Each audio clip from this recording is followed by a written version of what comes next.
54টা বছর চলে গেল স্বাধীনতার পর এক এক করে, কিন্তু দিনের পর দিন বাংলাদেশের দুর্নীতির পাহাড় আরো উঁচু হয়ে যাচ্ছে। 15.5 বছর যারা ক্ষমতায় ছিলেন, এর আগে যারা ছিলেন, তার আগে যারা ছিলেন, তার আগে যারা ছিলেন, কেউ বুকে হাত দিয়ে বলতে পারবেন না যে আমাদের সরকারের সময় কোনো দুর্নীতি হয় নাই। আলহামদুলিল্লাহ 2001 থেকে 6 সাল 4 দলীয় জোটের একটি সরকার ছিল, সেখানে আমাদের 2 জন মন্ত্রী ছিলেন। আল্লাহর এই 2 বান্দা আল্লাহকে ভয় করে চেষ্টা করেছেন কোনো প্রকার দুর্নীতির সাথে কোনো সম্পর্ক না রাখার জন্য। এই জন্য তাদের বিরুদ্ধে অনেক মিথ্যা অভিযোগ দেওয়া হয়েছে, কিন্তু 5 বছরের মন্ত্রিত্বের দায়িত্ব পালনের সময়ে তাদের বিরুদ্ধে দুর্নীতির 1টা টাকার অভিযোগও কেউ আনতে পারে না। কেন ভাই? একটাই কারণ, তারা আল্লাহকে ভয় করতেন। তারা বিশ্বাস করতেন আল্লাহ তাআলা আমাদেরকে এই সুযোগ দিয়ে পরীক্ষা করছেন, আমরা জনগণের জীবন, সম্পদ এবং ইজ্জতকে আমানত মনে করি কিনা। তারা জনগণের এই 3 নিয়ামতকে আমানত মনে করে চেষ্টা করেছেন, সর্বোচ্চ চেষ্টা করেছেন জনগণকে সেবা দেওয়া। যতটুকু দিতে পেরেছেন আল্লাহ কবুল করুন। মানবিক দুর্বলতার কারণে ইচ্ছা থাকা সত্ত্বেও যদি কিছু বাকি থাকে, আল্লাহ তারও বারাকা যেন তাদেরকে দান করেন। এই 2 জনের কেউ এখন দুনিয়ায় নাই, আমরাও চলে যাব।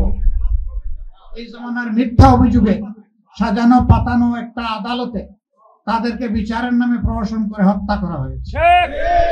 হ্যাঁ, দুনিয়ায় হত্যা করা যাবে, কিন্তু আখিরাতে কেউ কাউকে হত্যা করতে পারবে না। বরঞ্চ নিহত ব্যক্তিটাকে আল্লাহ তাআলা তার পাশে দাঁড় করায় বলবেন, এই জালেম, তুমি আসো, যে হত্যা করেছিলে আমার বান্দাকে। আল্লাহ রাব্বুল আলামিন তখন মজলুমের হাতে অস্ত্র দিয়ে বলবেন, তুমি এখন প্রতিশোধ নেওয়ার পক্ষে। যতক্ষণ পর্যন্ত পূর্ণাঙ্গ প্রতিশোধ না হবে আল্লাহ বলবেন চালায় যাও। তবে যদি আল্লাহর কোনো বান্দা আল্লাহ তাআলার এই নিয়ামত পেয়ে সে যদি বলে, আল্লাহ তোমার এই গোলামকে আমি মাফ করে দিলাম, তুমি মাফ করে দাও, আল্লাহ তাআলা তার মর্যাদা বাড়ায় দেবে। সম্মানিত ভাইরা, এই জন্য আমাদের এত কষ্ট দেওয়া হয়েছে 15.5 বছর। কিন্তু আপনারা সাক্ষী, গত বছরের 5 আগস্ট রাতের বেলায় আমরা বলেছি, প্রিয় সহকর্মীবৃন্দ, অতীতের সমস্ত কষ্ট এখন পায়ের তলায় ফেলে দেন। কেউ কারো উপর কোনো প্রতিশোধ নেবেন না। ধৈর্য ধরুন, আল্লাহর শুকরিয়া আদায় করুন এবং দেশকে শৃঙ্খলায় ফিরিয়ে আনতে একজন দায়িত্বশীল নাগরিক হিসাবে দায়িত্ব পালন করুন। ওবায়দুল কাদের সাহেব দফায় দফায় বলছিলেন, আওয়ামী লীগ যদি ক্ষমতা থেকে সরে যায় তাহলে ক্ষমতা হারানোর 2 দিনের মাথায় আওয়ামী লীগের 5 লক্ষ কর্মীকে খুন করা হবে, হত্যা করা হবে। কেন তিনি বলেছিলেন? কারণ তারা মানুষ খুন করেছিলেন। এই জন্য তাদের ভয় ছিল যে মানুষ তাদের কাছ থেকে প্রতিশোধ নেবে। তারা রক্ত পিপাসু হতে পারে, দায়িত্ব জ্ঞানহীন হতে পারে, কিন্তু বাংলাদেশের মানুষ এই দেশকে এবং দেশের মানুষকে ভালোবাসে, এই জন্য প্রতিশোধ নেয়নি। কিন্তু যারা ক্ষতিগ্রস্ত, নিহতদের পরিবার এবং যারা আহত, তারা যদি ন্যায় বিচার পেতে চায়, অবশ্যই সেই বিচার পাওয়ার অধিকার তাদের আছে। আমরা সেই বিচারের জন্য তাদের পাশে দাঁড়িয়ে লড়াই করব ন্যায় বিচার পাওয়ার জন্য। কিন্তু কেউ আমরা আইন হাতে তুলে নেব না। আবার কারণ আমি মিথ্যা মামলাও দেব না, যে মৌসুম পেয়েছে এখন ইচ্ছা মতো মিথ্যা মামলা শত শত দিয়ে এখন মামলা বাণিজ্য করে কিছু কামাই করে নি, না, এ কাজও আমরা করবো না, এটাও হারাম। সম্মানিত ভাইরা, 5 তারিখের পট পরিবর্তনের পরে সবাই যদি এই ধৈর্যটা ধরত, সবাই যদি মানুষকে সম্মান করত, সবাই যদি দেশটাকে ভালোবাসতো, তাহলে রাস্তাঘাটে আজকে মানুষের কণ্ঠে কণ্ঠে, আজকে মানুষের মুখে মুখে এই কথাটা শুনতে হতো না, দেশ আজ চাঁদাবাজদের দখলে। আমরা তাদেরকে বলেছি, বিনয়ের সাথে বলেছি, ওরা কষ্ট দিয়েছে 15.5 বছর, এখন আমরাও কি মানুষকে কষ্ট দেব? এটা কি ঠিক হবে? আমরা তাদেরকে বড় অনুরোধ করেছিলাম, কে কার অনুরোধ শুনে?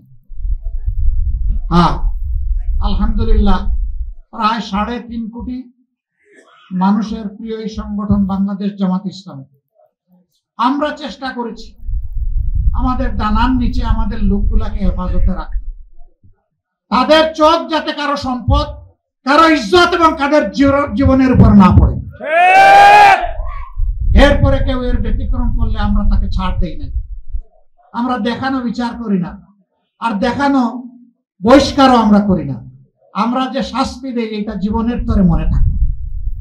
সকালে বিদায় করে দিয়ে বিকালে আমরা ফুলের মালা দিয়ে কাউকে কবুল করি না। সম্মানিত ভাইরা, মানুষ ভুল ত্রুটির অর্থে নয়। ভুল এক জিনিস আর কুঅভ্যাস আরেক জিনিস। আমাদের লোকরা ভুল করলে আল্লাহ ক্ষমা করুন, এবং আমরাও যেন এই ভুলের জন্য অনুতপ্ত হয়ে এদের ব্যাপারে প্রকৃত ব্যবস্থা নিতে পারি, সে তৌফিক যেন আল্লাহ আমাদেরকে দান করে। আমাদের কমিটমেন্ট তিনটা। এদেশের মানুষ দফায় দফায় সবাইকে দেখেছে, সব আদর্শ, ব্যক্তির আদর্শ, দলের আদর্শ, সব পরীক্ষা নিরীক্ষা শেষ। একটা জায়গায় পরীক্ষা বাকি আছে, সেটা হলো আল্লাহ দেওয়া কোরআনের আদর্শ। আমরা বিশ্বাস করি এবং এটাই সত্য কথা। কোরআনের আদর্শের ভিত্তিতেই যদি সমাজ পরিচালিত হয়, আলহামদুলিল্লাহ সকল দল মতের মানুষ, সকল ধর্ম বর্ণের মানুষ, তারা সব ধরনের নিরাপত্তা এবং অধিকার ভোগ করবে ইনশাআল্লাহ। এই অধিকার নিশ্চিত করার জন্য আমাদের 3 দফা অঙ্গীকার। নাম্বার 1, এই দেশের গুণে ধরা শিক্ষা ব্যবস্থাকে ইনশাআল্লাহ আমরা পাল্টে দিতে চাই। যে শিক্ষা মানুষকে মানুষ বানাবে সেই শিক্ষা চাই। আমাদের 2 নম্বর অঙ্গীকার, আমরা দুর্নীতির জড় কেটে দিতে চাই। আপনারা কি চান? আমাদের পাশে দাঁড়াবেন? সমাজকে নিয়ে দাঁড়াবেন? ইনশাআল্লাহ আমরা দুর্নীতি সবাই মিলে নির্মূল করতে পারবো ইনশাআল্লাহ। আমাদের 3 নম্বর অঙ্গীকার, সমাজের সব জায়গায় সামাজিক ন্যায় বিচার প্রতিষ্ঠা করতে হবে। তাহলে আর রাস্তাঘাটে নেমে কাউকে অধিকারের জন্য আন্দোলন করতে হবে না। যার অধিকার সে ঘরে বসে সম্মানের সাথে পাবে ইনশাআল্লাহ। আমাদের সন্তানেরা সুশিক্ষা নিয়ে বড় হবে, দেশ গড়ার কারিগর হবে, এই দেশকে মর্যাদার আসনে তারা উপনীত করবে। আমরা এমন একটি দেশ, শান্তির দেশ, এমন একটি দেশ, ভালোবাসার দেশ, এমন একটি দেশ, মানবিক বাংলাদেশ, এই দেশবাসীকে আমরা উপহার দিতে চাই। আল্লাহ যেন আমাদেরকে তৌফিক দান করে। আপনারা কষ্ট করে এসেছেন, আমাদের কথাগুলো শুনেছেন, এখানেই যেন শেষ না হয়। সবাই মিলে এখান থেকে আমাদের নতুন আন্দোলনের সূচনা হোক।